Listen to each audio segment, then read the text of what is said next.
topics and opinions expressed in the following show are solely those of the hosts and their guests and not those of W4CY Radio, its employees, or affiliates. We make no recommendations or endorsements for radio show programs, services, or products mentioned on air or on our web. No liability, explicit or implied, shall be extended to W4CY Radio or its employees or affiliates. Any questions or comments should be directed to those show hosts. Thank you for choosing W4CY Radio. Inarticulate speech, inarticulate speech of the heart. Inarticulate speech, inarticulate speech of the heart. Inarticulate speech, inarticulate speech of the heart.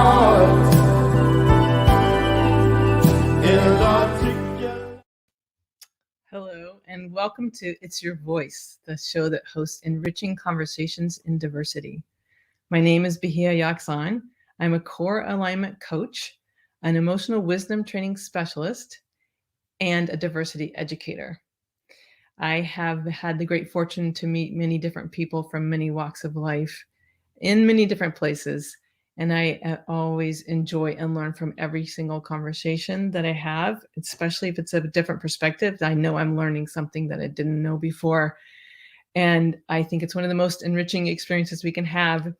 As a coach and a trainer and educator, I have designed and coach or train groups of people or individuals in listening to their own patterns of thinking and identifying patterns that are not helpful to you or to others, and learning how to develop new neural pathways so that you can cultivate new habits. We do not have to stay stuck in our thinking patterns, especially if they're causing harm to ourselves or anyone else. So if you're interested in any of my programs, that is my website address on there, knowwhatyouvantcoaching.wordpress.com. I'd be delighted to hear from you, and you can connect with me that way.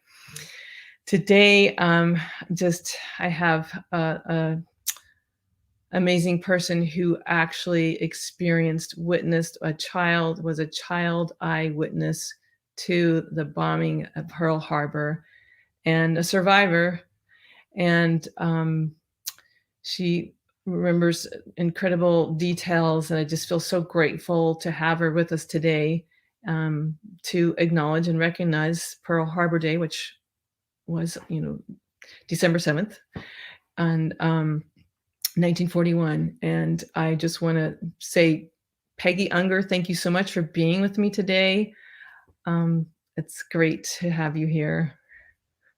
Well, thank you. I appreciate being here. It's a new experience to share my story with you. My dad was a Marine officer. He wanted to go, he was a great football player, and he was all set to go to college. His father was a baker who'd come from Switzerland at the age of 14 and was having a difficult year. So his plans to go to college were put on hold, and he accepted an appointment to the Naval Academy. And so he he joined the Navy, went to the Naval Academy, and everybody in his class laughed because he got so seasick that he said, if you graduated with a high enough grade from the academy, you could elect to become a Marine officer. And so he became a Marine officer, and I took after him. My sister wasn't seasick at all, but I sure was, so I can understand his feeling about it. And my mother and he were married in 1929, and he was sent to Port-au-Prince, Haiti in the West Indies. So that's where I was born. And then we left Port-au-Prince, Haiti, in time for my sister to be born in the Navy Yard in Washington, D.C. So we used to joke, because at that time, if you were born in the Navy Yard, you couldn't vote. You had to get a special birth certificate. So I finally got my birth certificate so I could go on a cruise trip with my husband. But meantime, Dad had many, many different assignments he was a really great football player, and he was always being sent off to play in a football game somewhere. So he was even playing in China in 1937 in a football game and caught the winning ball, won the game.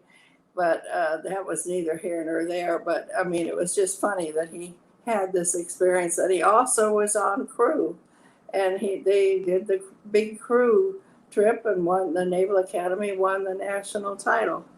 So I grew up with a very athletic father who got seasick every time he got on a ship. And all of a sudden, we received orders. We lived in many different places. We usually only lived for a year or two. I lived on Yerba Buena in the San Francisco Bay in 1937, during the 1939 rather, during the World's Fair. We got to watch the fireworks every night on the island adjacent to us because Treasure Island was built next to Fort Island. And then we were sent down to North Island in San Diego. And my sister and I hated the school we were at there. We were always going to schools that were more challenging and some that were boring. And so when we suddenly got orders to go to Hawaii in 1940, I was really excited. I couldn't wait to go, new experience. But my mother, I can't remember what the term is to call it, but she had a way of seeing sometimes into the future, and she did not want to go. She just did not want to go anywhere near Pearl Harbor because she was afraid it was going to end up being in a war zone. And she was right, of course. But anyway, we arrived in Hawaii in 1940 in October, and lived on Fort Island, which is an island in Pearl Harbor. And it was a Navy island. The Marines were always there with the Navy. The saying was, the Army has its mules, the Navy has its Marines. That was the joke they always said. But at any rate, we were there. We were living, I've got a picture here that shows, I don't know, my granddaughter's going to try to point to, I just want you to show the island outline, not what's on the picture itself. Yeah. And you were 10 years old, right, at that time in 1940? What? Were you were 10 years old when you moved there, when your family moved there? And I turned 10. I was actually writing my best friend, whose dad was a Navy captain, and who happened to be living in Hawaii. I was writing her and saying, I wish I could be there for my birthday. And we sailed into Honolulu on my birthday, and her dad and her family met our family and helped us off the ship. So at any rate, ended up living in Pearl Harbor on Ford Island. It was accessible only by a ferry boat at that time. Now there is a bridge that leads to it. And it was a Navy island and a very, very small airfield, because back then the planes weren't what they are now. So the island was really, at that time, suited for airplanes. Now it's basically, at the present time, they keep changing, but it's a submarine. But all the officers are in the submarine, live there now, because it's a perfect place for that to happen. But at any rate, we moved into our quarters. And what I want Mia to do on this map, you'll see the ships there. You can see a number of ships. Oh, yes. It's backwards. Someone has a correct copy because the ships are facing the wrong direction. But those are the battleships, and Mia will put the marker point by where my house was. So you can see how close I was. Totally close, right there, right there. Yeah, and we used to walk to school in this direction. No, I'm seeing it backwards here. We used to walk to school about a block and wave to the sailors, and we had to always leave on time, because if we left late, we would end up being late to school, because when the stars and stripes were pulled up at 8 a.m., everybody had to be at attention. And one day we did leave a little late, and so we were late getting to school because we had to salute the flag. They were going up on all the ships. And we had now been on the island for about Fort Island. We'd been in Hawaii for about, well, it was December, and we arrived in October, 14 months.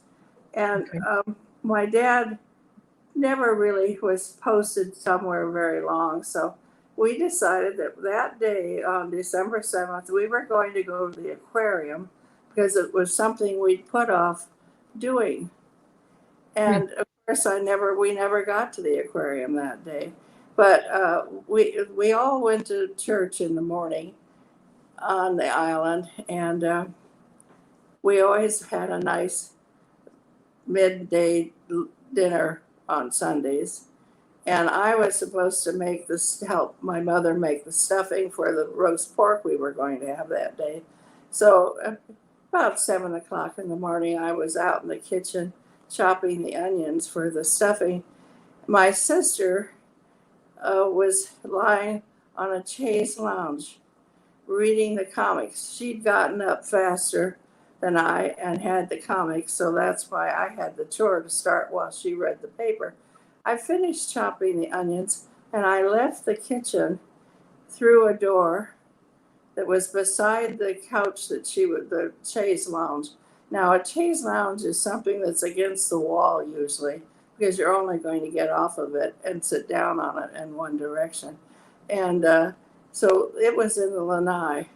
And I came out and I told my sister, I stood at the foot of her chaise, and I said, all right, now I want the newspaper. I want the comics. It's my turn. No, I'm not going to give them to you. And so we were arguing, and all of a sudden by the way, we always heard booming sounds. If there was always some practice or something going on. And so there were booming sounds that I was aware of, but I wasn't concerned about them. And Mother called, girls, come here. I turned to my right and went down through several rooms down to the end of the hall where my mother was standing. My sister, in order to get up off the chaise, which she didn't do immediately, had to turn and face south towards the end of the airfield. Our house was right on the end of the airfield with just a street between the airfield and so anyway, I didn't see anything. And when I went down the hall, and Mother said, let's go in to your dad's room. My father snored like, oh, it was impossible to sleep. Mother fortunately had her own bedroom, but her bed was up against the window, and she wanted to look out the front window. So we went into the master bedroom, and we're looking out at Battleship Row. And here's where Mia's going to show you again where, I'm not sure where to hold it, where the battleships are. Yeah. And we had the Arizona. The Arizona was to our left as we looked out the window. And Mother and I stood by the window looking out, just wondering what was going on. Unfortunately, fortunately in a way, we had an overhang so that we couldn't really see anything higher than the overhang, and we were so close to the action that it cut off our view. So we had no idea that planes were flying overhead. But I was wondering why one man had a rifle and was shooting up in the air. That didn't happen before. And of course, he didn't accomplish much with the rifle, but they didn't have any of the ammunition. Nothing, everything was locked up for safety purposes. So anyway, meantime, so my dad would do, he was do his morning duty, let's put it that way. And he had been in the bathroom of this room, and he was on the far side of the house, and there was a big marble shower in that bathroom. So, and because he'd been shooting guns and stuff, his own hearing wasn't perfect. So he hadn't really heard, because the sounds, we weren't really hearing much. And all of a sudden, three things happened at once. My mother said, the Weebies listing. My sister ran in the door to the bedroom saying, there's fire down at the end of the airfield. And I just ran out the front door and a plane flew overhead with big red balls on its wings. And my dad said, my God, it's the Japs. You girls know what you have to do. And he was commanding officer of the Marine Barracks, so he was instantly on the phone. It happened that fast. That's how it happened. And my sister and I and mother, we all had nightgowns on, and they were seersucker because it was really warm and muggy in Hawaii. And so we went out the back door, and I can't really show you, but we had, I think Maria would try to show the house again. Do you know the direction I went in? Yes. Maria's going to use this pointer to point, because we went out the back door and headed towards the street that would take us to the shelter, which was the dungeon underneath the admiral's quarters. And we had, while we were running, the Japanese pilots were told after they dropped their bombs and their torpedoes that they should shoot at anything. So we were being shot at. And I could hear the bullets hitting the ground to the, maybe within a foot of my left heel. And we were racing to try and get under a tree, thinking it would, we could hide. But one of the trees was a banyan tree, and their roots come really all the way down to the ground, and there's no place to get under a banyan tree. But we did get under a tree, and the men in the BOQ, there was a big bachelor officers' quarters. It was the old BOQ because a new one was being built and was almost ready for occupancy.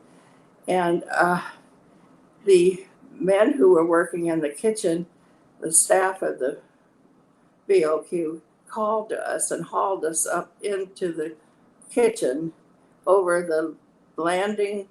I remember getting scraped on the chest because we were being hauled up over the back where the trucks were up to unload supplies.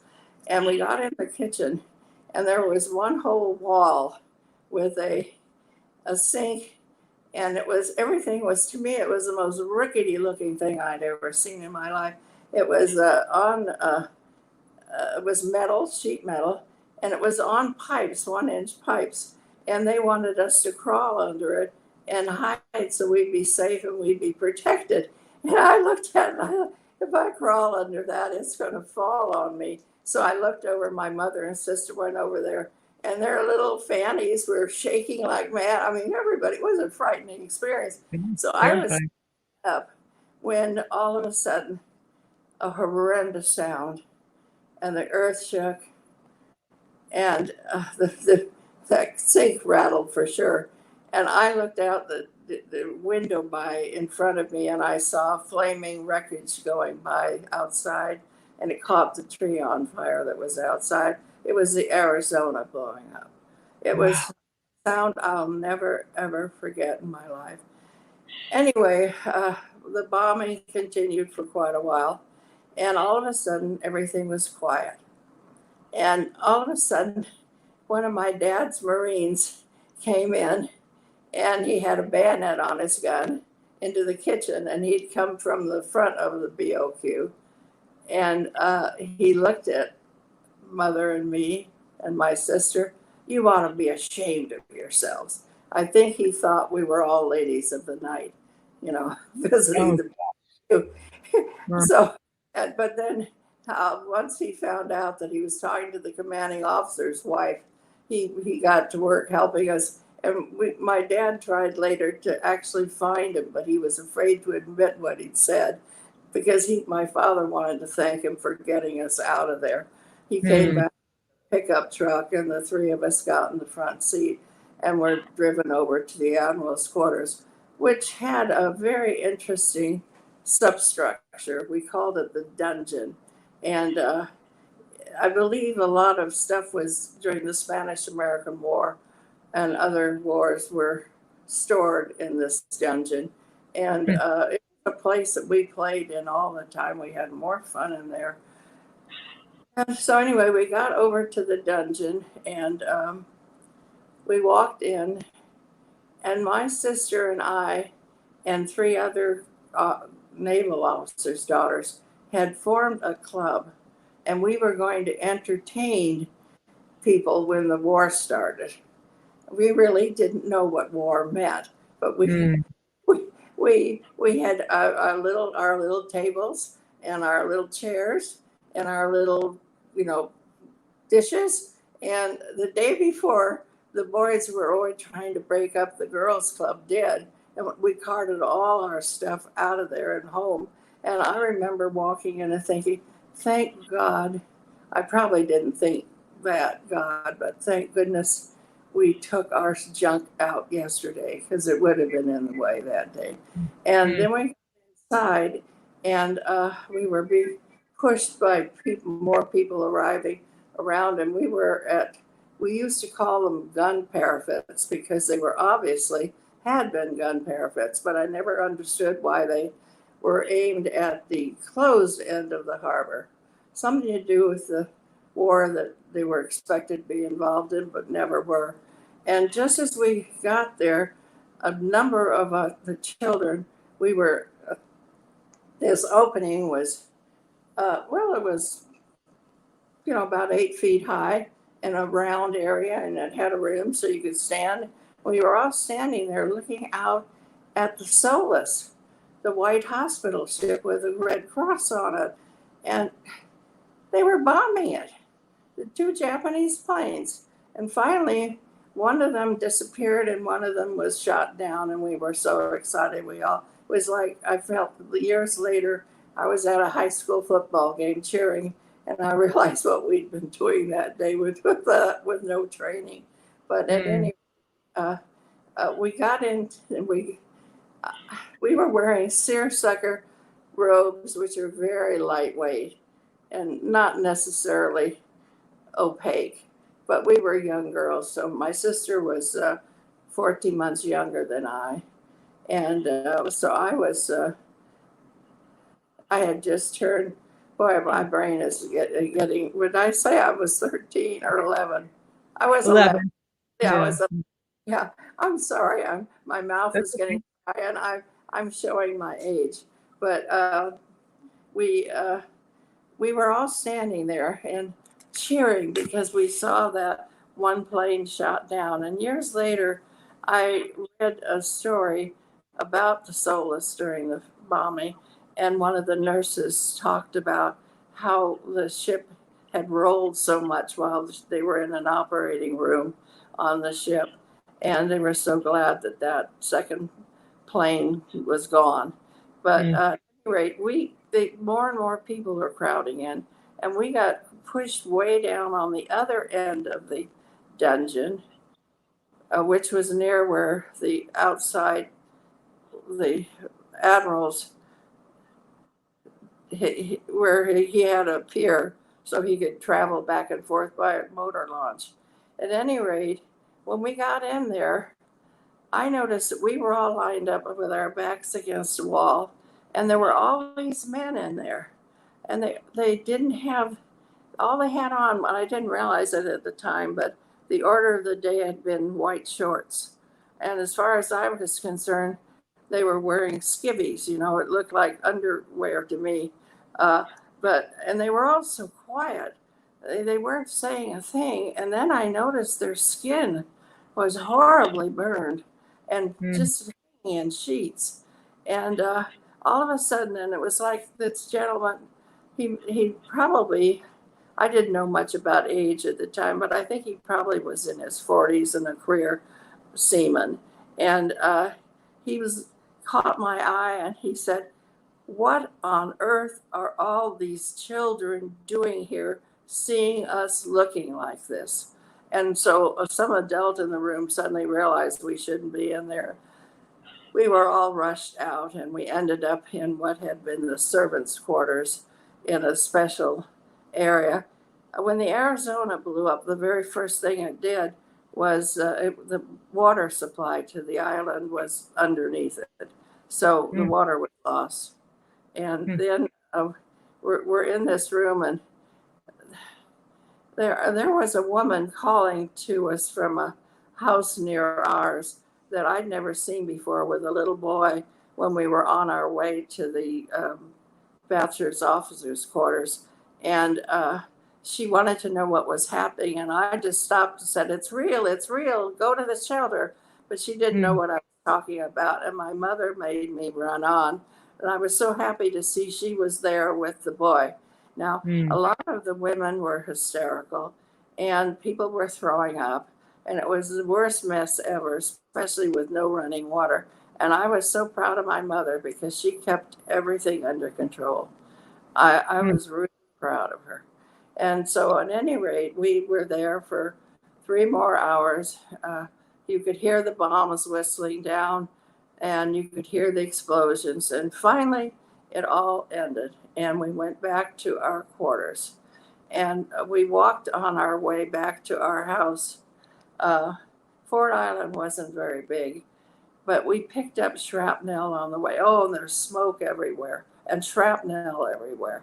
And horrible. The Arizona was so crumpled. It was just so sad. And I mean, I was crying. I was, upset about everything. And when we got closer to our house, a Marine was out in the front yard and he called to my mother and he said, Mrs. Zuber, I don't know if you want your girls to see this, but there's a dead Japanese pilot here in front of your house. He was on the walk. He was maybe 8 feet from the front door. And my mother said, no, that's all right. So we walked up and looked at him, and he was so young looking and so peaceful. And he just had a red spot on his jacket, no insignia on him at all. And he had what later was called an Eisenhower jacket because it ended at the waist.